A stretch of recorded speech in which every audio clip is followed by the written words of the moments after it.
നമസ്കാരം. തിരുനാവായ നാവാമുകുന്ദ ക്ഷേത്രത്തിന് സമീപം നിളാതീരത്ത് നടന്ന കുംഭമേള വലിയ തോതിലുള്ള ഭക്തജന സാന്നിധ്യം കൊണ്ട് ശ്രദ്ധേയമായിരുന്നു. വളരെ കുറച്ചാളുകൾ മാത്രമേ ഇതിന് എത്തുകയുള്ളൂ എന്നായിരുന്നു ആദ്യം കരുതിയത്. എന്നാൽ പിന്നീട് ലക്ഷങ്ങൾ ഈ ഒരു പരിപാടിയിൽ പങ്കെടുത്തു. വളരെ സന്തോഷത്തോടെ ആത്മനിർവൃതിയോടെ അതിൽ പങ്കെടുത്ത ഭക്തജനങ്ങളൊക്കെ തന്നെ കുംഭമേളയ്ക്ക് ശേഷം മടങ്ങിപ്പോയി. അടുത്ത പ്രാവശ്യം 45 ദിവസത്തെ മഹാകുംഭമേളയായിരിക്കും നടക്കുക എന്നാണ് സംഘാടകർ അറിയിച്ചിരിക്കുന്നത്. ഇതുമായി ബന്ധപ്പെട്ട ചെറിയ വാർത്തകളും മറ്റു കാര്യങ്ങളുമൊക്കെ DNA പ്രേക്ഷകർക്ക് മുന്നിൽ എത്തിച്ചു. പക്ഷേ ഇതിലെ ചില കാര്യങ്ങൾ നമുക്ക് ചൂണ്ടിക്കാട്ടാതെ വയ്യ.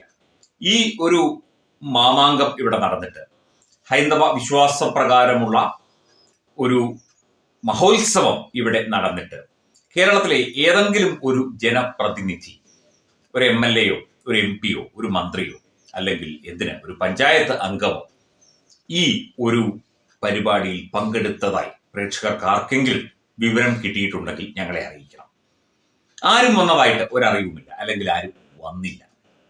ഇവിടെ പല പല വിശ്വാസങ്ങളിൽ ജീവിക്കുന്ന ജനപ്രതിനിധികളുണ്ട്, അതുപോലെ തന്നെ വിശ്വാസമില്ലാത്തവരുണ്ട്, ഇടതുപക്ഷക്കാരുണ്ട്, കമ്മ്യൂണിസ്റ്റുകാരുണ്ട്. ആരും ഈ ഒരു മഹോത്സവത്തിന് വന്നില്ല. എന്തായിരിക്കും കാരണം, അല്ലെങ്കിൽ എന്താണ് കാരണം? നമുക്കൊന്ന് പരിശോധിക്കണ്ടേ. ഇത് മതപരമായ കാര്യങ്ങൾ ചർച്ച ചെയ്യുന്നു എന്ന് തോന്നണ്ട. കാരണം ഹിന്ദുമതവും തീർച്ചയായിട്ടും ഇന്ത്യയുടെ കേരളത്തിന്റെ പ്രധാനപ്പെട്ട ഒരു മതം തന്നെയാണ്, ഭൂരിപക്ഷ മതവിഭാഗമാണ്. അപ്പോൾ ഒരു ഉത്സവം നടന്നിട്ട്, ഇത്രയും പ്രധാനപ്പെട്ട ഒരു ഉത്സവം നടന്നിട്ട് അതിൽ ഒന്ന് മുഖം കാണിക്കാൻ പോലും ജനപ്രതിനിധികൾ തയ്യാറാകാതിരുന്നത് എന്തേ എന്ന ചോദ്യം തീർച്ചയായിട്ടും ഹിന്ദു സമൂഹം ഉറക്കെ ചോദിച്ചില്ലെങ്കിലും മനസ്സിലെങ്കിലും ചോദിക്കും. ഇപ്പോൾ മാരാമൺ കൺവെൻഷനോ അല്ലെങ്കിൽ മറ്റെന്തെങ്കിലും വേറെ ഏതെങ്കിലും മതവിഭാഗത്തിന്റെ പരിപാടിയോ എന്തിന് ഇപ്പോൾ ഈ ഇലക്ഷൻ അടുത്ത സമയത്ത് ക്ഷണിച്ചും ക്ഷണിക്കാതെയും കല്യാണങ്ങൾക്ക് പള്ളികളിലും അമ്പലങ്ങളിലും അതുപോലെ ഓഡിറ്റോറിയങ്ങളിലും ഒക്കെ തന്നെ പ്രത്യേകമായി ലിസ്റ്റ് എടുത്ത് കയറിയിറങ്ങുന്ന രാഷ്ട്രീയക്കാരെ ഈ അടുത്ത ദിവസങ്ങളിൽ വരെ കാണാൻ സാധിച്ചു. അത് ഇലക്ഷൻ അടുത്തതുകൊണ്ടാണ്.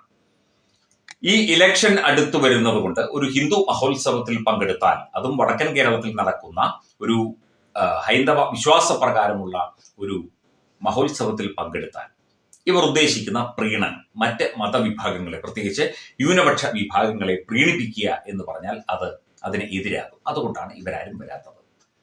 നിങ്ങൾ കുംഭമേളയിൽ പോയില്ലേ എന്ന് ചോദിച്ചാൽ ഇല്ല, ഞാൻ പോയില്ല, അത് സംഘപരിവാറിൻ്റെതല്ലേ, അത് ഹിന്ദുവിൻ്റെതാണ്, ഹിന്ദു മതവിശ്വാസികളുടേതാണ് എന്ന് സധൈര്യം പറയാൻ ഒറ്റ രാഷ്ട്രീയക്കാരനും ഒരു പൊതുപ്രവർത്തകനും കഴിയില്ല. ഞാൻ BJP-ക്കാരെ മാറ്റി നിർത്തുന്നുണ്ട്, അവർ പറയും. ഞാൻ മറ്റേ രാഷ്ട്രീയക്കാരെയാണ് ഉദ്ദേശിച്ചത്. ഇടതുപക്ഷവും അതുപോലെ തന്നെ കോൺഗ്രസുമാണല്ലോ പ്രധാനപ്പെട്ട ആളുകളായി ഇവിടെ നിലകൊള്ളുന്നത്. ജനപ്രതിനിധികളായിട്ട് അവരാണ് ഉള്ളത്, MLA-മാരായിട്ടൊക്കെ. തീർച്ചയായിട്ടും ഇത് ഒരു ധാർമ്മികമായ വിഷയം എന്നതിനപ്പുറം ഇത് വൈകാരികമായ ഒരു വിഷയം കൂടിയാണ്.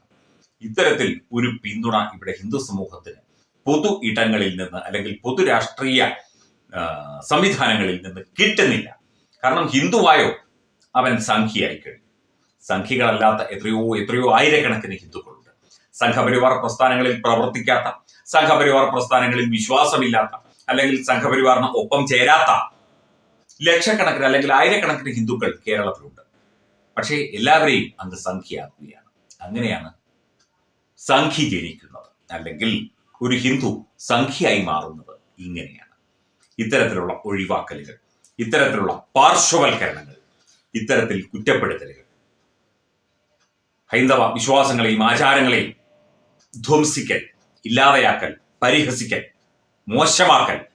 എന്നാൽ ന്യൂനപക്ഷ വിഭാഗങ്ങളുടേതൊക്കെ തന്നെ, ക്രിസ്ത്യൻ മുസ്ലിം വിഭാഗങ്ങളുടെ ആശയങ്ങളെയൊക്കെ തന്നെ ഹൃദയത്തോട് ചേർത്ത് പിടിച്ച് അവരുടെ അരമന തിണ്ണയിലുമൊക്കെ കയറി ഇറങ്ങി നിരങ്ങും. ഒരു മതപണ്ഡിതന്റെയും തിണ്ണ നിരങ്ങില്ല എന്ന് പറഞ്ഞ ഒരു മന്ത്രി കഴിഞ്ഞ ദിവസം കാന്തപുരം ഉസ്താദിനെ പോയി കാണുന്ന ചിത്രം കാണാനിടയായി. അദ്ദേഹം പോസ്റ്റ് വിട്ടു.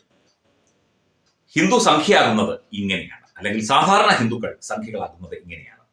അവനവന്റെ ഉത്സവാഘോഷങ്ങളെയും അവനവന്റെ വിശ്വാസങ്ങളെയും ഒക്കെ തന്നെ ഈ രാഷ്ട്രീയ കേരളം, അല്ലെങ്കിൽ കേരളത്തിലെ രാഷ്ട്രീയ പ്രസ്ഥാനങ്ങൾ, ഇടതുപക്ഷ കോൺഗ്രസ് പ്രസ്ഥാനങ്ങൾ മാറ്റി നിർത്തുമ്പോൾ, ഒഴിവാക്കുമ്പോൾ, പരിഹസിക്കുമ്പോൾ ഒക്കെ തന്നെ ഒരു സംഖ്യ ജനിക്കുന്നു, അല്ലെങ്കിൽ സാധാരണ ഹിന്ദു ഒരു സംഖ്യയായി മാറും.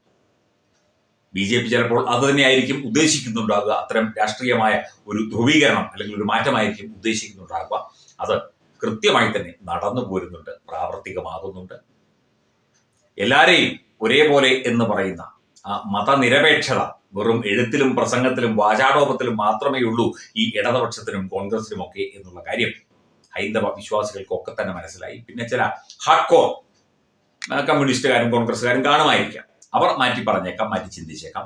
എന്തായാലും ഒരു സംഖ്യ ജനിക്കുന്നു അല്ലെങ്കിൽ പുതിയ സംഖ്യകൾ എങ്ങനെ ഉണ്ടാകുന്നു, സംഘ പ്രസ്ഥാനങ്ങളോട് ആഭിമുഖ്യമുള്ള പുതിയ ഒരു ഒരു ഒരു ശ്രേണി എങ്ങനെ ഉണ്ടാകുന്നു എന്നതിന് വ്യക്തമായ ഉദാഹരണം തന്നെയാണ് ഈ തിരുനാവായിൽ നടന്ന കുംഭമേളയോട് ഇവിടുത്തെ ഭരണവർഗവും പ്രതിപക്ഷവും അല്ലെങ്കിൽ രാഷ്ട്രീയ നേതൃത്വങ്ങൾ കാണിച്ച ആ അവഗണന. അതിൽ നിന്ന് ഹൈന്ദവ വിശ്വാസികൾ മാനസികമായി പാകപ്പെട്ട് ശക്തരായി വരികയാണ്. കാരണം മതവർഗീയത പറയുകയല്ല, ഹൈന്ദവൻ എന്നുള്ളത് അല്ലെങ്കിൽ ഹിന്ദു എന്നുള്ളത് തീർച്ചയായിട്ടും അത് ഭാരത സംസ്കാരവുമായി, സനാതനധർമ്മം എന്നത് ഭാരത സംസ്കാരവുമായി ഇടചേർന്നതാണ്. അതിനെ മാറ്റി നിർത്തിക്കൊണ്ട് ഒരുതരം സാംസ്കാരികമായ ഒരു ശോഷണം ആണ് ഉണ്ടാകുന്നത് എന്ന് മനസ്സിലാക്കാൻ കേരളത്തിന്റെ പൊതുസമൂഹത്തിന്, രാഷ്ട്രീയ സമൂഹത്തിന് കഴിയേണ്ടതാണ്. അതുണ്ടായില്ല. അങ്ങനെയാണ് സാധാരണ ഹിന്ദുക്കൾ സംഖ്യകളായി മാറുന്നത്.